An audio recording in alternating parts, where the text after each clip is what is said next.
নারায়ণগঞ্জে ঠিক যেই কয়টা ঘোরার জায়গা আছে বা ছোট ছোট বাচ্চাদের নিয়ে এনজয় করার জায়গা আছে, তার মধ্যে আজকে একটা নতুন জায়গা সম্পর্কে আপনাদেরকে জানাবো। তো হ্যালো ভিউয়ার্স, আসসালামু আলাইকুম, this is Shila and welcome to my page. সবাই কেমন আছেন? সবাইকে ঈদ মোবারক। ঈদ কি আসলে চলে গেছে? আসলে ভিডিও এডিটিংয়ে আমার অনেক সময় লেগে গেল। এটা ছিল ঈদের দ্বিতীয় দিন। ইদানিং আমার কি যে হয়েছে, মানে এত আলসেমি লাগে ভিডিওতে ভয়েস দিয়ে। তো কার কি অবস্থা, কে কোথা থেকে আজকের ভিডিওতে আছেন অবশ্যই কমেন্ট করে জানাবেন।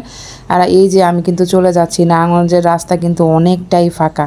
আপনাদের কি মনে হচ্ছে ফাঁকা না? অনেকটাই ফাঁকা। আমার রাস্তাতে এত ভালো লাগতেছিল আর কি বলবো আপনাদেরকে, কারণ এই রোডটা কিন্তু বিশ্ব রোড, এখানে প্রচুর পরিমাণে গাড়ি আর যানজট থাকে, কিন্তু আজকে তেমন নাই। এই তো চলে আসছি। কোথায় আসছি সেটা কিন্তু আজকে এখনই শেয়ার করব। আশা করছি পুরো ভিডিওটা জুড়ে আপনারা আমার সাথেই থাকবেন। জায়গাটাতে এত বেশি লোকজন ছিল যে আমি আসলে ভিডিও করতে পারছিলাম না। একবার ভাবতেছি যাই, আর একবার পিছনে ঘুরি যে যাব না, কারণ এত পরিমাণে ভিড়। তো আজকে শেয়ার করছি হচ্ছে জালকুড়িতে অবস্থিত 10 পাইপ যে এলাকাটা আছে সেইটা সম্পর্কে।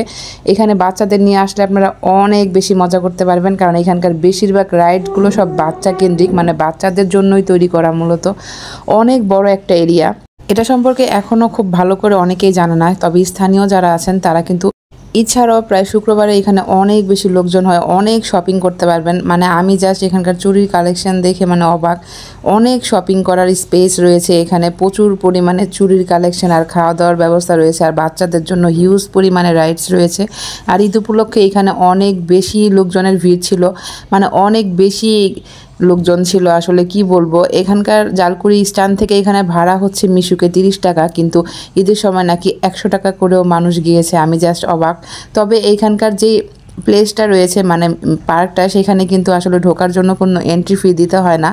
তো সেই হিসাবে এই জিনিসটা ভালো, বাচ্চাদের নিয়ে এনজয় করার জন্য অনেক ভালো, এবং আপনারা চাইলে বড়রাও অনেক বেশি সময় কাটাতে পারবেন, কারণ জায়গাটাতে অনেক ওপেন স্পেস রয়েছে আর অনেক শপিং করার জায়গা রয়েছে। বারবারই ভিডিওতে বলছি। তো আজকের ভিডিওটা জুড়ে যারা ফেসবুক পেজ থেকে আছেন পেজটা ফলো করে দিয়ে ভিডিওতে লাইক করে দিবেন, আর যারা ইউটিউব চ্যানেল থেকে দেখছেন চ্যানেলটা সাবস্ক্রাইব করে দিয়ে বেল বাটনে প্রেস করে দিতে পারেন। যারা আমার মতো শপিং করতে পছন্দ করেন তারা কিন্তু এইখানে যেতে পারেন শপিং করার জন্য। আমি আসলে যেইখানে শপিং করার জিনিস দেখি সেইখানেই থেমে যাই, ভিডিও করি আর কেনাকাটা করতে পাগল হয়ে যাই। তো আমার মতো যারা শপিং পছন্দ করেন তারা কিন্তু ঢুঁ মেরে আসতে পারেন জালকুড়ি 10 পাইপ যে এরিয়াটা রয়েছে সেইখানে। তো আজকের ভিডিওটা আপনাদের ভালো লাগলে প্লিজ একটা শেয়ার করে দিবেন, আর লাইক করে দিতে একেবারেই ভুলবেন না, আর একটা কমেন্ট করে জানাবেন যে আপনাদের কেমন লাগলো আজকের ভিডিওটা। ঈদের পর মোটামুটি সবাই কিন্তু আমরা ঘুরতে পছন্দ করি। কে কোথায় ঘুরতে গিয়েছিলেন সেটাও কিন্তু আমার সাথে কমেন্ট সেকশনে শেয়ার করতে পারেন। আমরা যেহেতু সন্ধ্যার পরে গিয়েছিলাম, প্রায় রাত হয়ে গিয়েছিল। এগুলো হচ্ছে রাতের ভিউ। দিনের বেলা হয়তো আরও বেশি ভালো লাগবে, বিকেলের দিকটাই হলে, কিন্তু আমাদের যেতে যেতে সন্ধ্যা হয়ে গিয়েছিল আর কি। তো বেশ ঘোরাঘুরি করেছি। তবে এখানে একটা কথা বলে রাখি যে যেহেতু ঈদ ছিল এবং ঈদের সময়টাতে প্রচুর পরিমাণে ভিড় থাকে, তো ঈদের সময় যেখানেই আসলে ঘুরতে যাওয়া হোক সেখানে খাওয়া দাওয়া করলে খাবারের মান খুব একটা ভালো হবে না, এটাই স্বাভাবিক। তো আমি অনেক চিন্তা ভাবনা করছিলাম কোথায় খাওয়া যায়। তো এদিকে দেখলাম যে মিষ্টি পান, অনেক পরিমাণে পানের দোকান ছিল। যারা পান পছন্দ করেন তাদের কিন্তু বেশ ভালোই লাগবে মিষ্টি পান খেতে। তো আমি যেহেতু পান একেবারেই পছন্দ করি না, তো এটা অ্যাভয়েড করে চলে গেলাম যে আর কি খাওয়া যায়। মূলত 1 মাস রোজার পরে আমার প্রচুর ক্রেভিং হচ্ছিল ফুচকা, ঝালমুড়ি, চটপুটি খাওয়ার। মানে আমার মনে হচ্ছিলো আমি কত দিন ধরে এগুলো খাই না, তো আমার মনে হচ্ছে আমি শুধু এগুলোই খাবো আর কিছু খাবো না। তো এদিকে দেখলাম যে বাচ্চারা এরকম ছোট ছোট বোর্ডে করে মজা করছিল। পানিটা যদিও একদমই বাজে ছিল, মানে একদম বাজে পানি।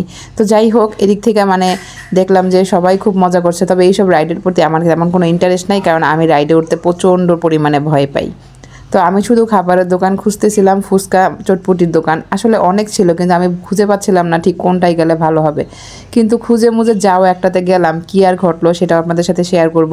এখানকার খাবারের অবস্থা খুবই বাজে ছিল, খুবই বাজে, জঘন্য খাবার। মানে আমার লাইফের সবচেয়ে বাজে ফুচকাটা মনে হয় আমি এখানেই খেয়েছিলাম। এবং তাকে আমি 500 টাকা নোট দেওয়ার পরে সে আমার কাছ থেকে হাতে কেটে মানে বকশিস সহ বেশ ভালো একটা অ্যামাউন্ট রেখে দেয়। আমি জাস্ট অবাক, মানে আমি ওনাকে কি বলবো, ভাষা খুঁজে পাচ্ছিলাম না। তো আপনারা এখানে গেলে খাওয়া দাওয়ার ব্যাপারে একটু সচেতন থাকবেন, যে কোথায় খাবেন বা কী ধরনের খাবার খাবেন সেটা একটু দেখে শুনে তারপরেই খাবেন। বিশ্বাস করবেন না, এখানকার ফুচকা খাওয়ার পর আমার মনে হয়েছে ফুচকা মানে খাওয়ার যে ক্রেভিংস আমার সেটাই নষ্ট হয়ে গেছে। মনে হয়েছে আমি অনেক দিন ফুচকা আর খাইতে পারবো না। এটা আসলে এতটাই বাজে ছিল। তো যাই হোক, তারপরে ঘোরাঘুরি শেষ করলাম। যদিও খুব একটা বেশি সময় নিয়ে ঘুরি নাই, কারণ আমি আর আমার বোন দুজনে গিয়েছিলাম, এখানে বাচ্চাদের নিয়ে যাইনি। ইচ্ছা আছে নেক্সট টাইম আবার যাবো এই 10 পাইপ এরিয়াতে, এবং বেশ ভালোই লাগবে। রাত্রেবেলা যখন আসতেছিলাম আমার কাছে এত মজা লাগছে, মানে একেবারে রাস্তা ফাঁকা।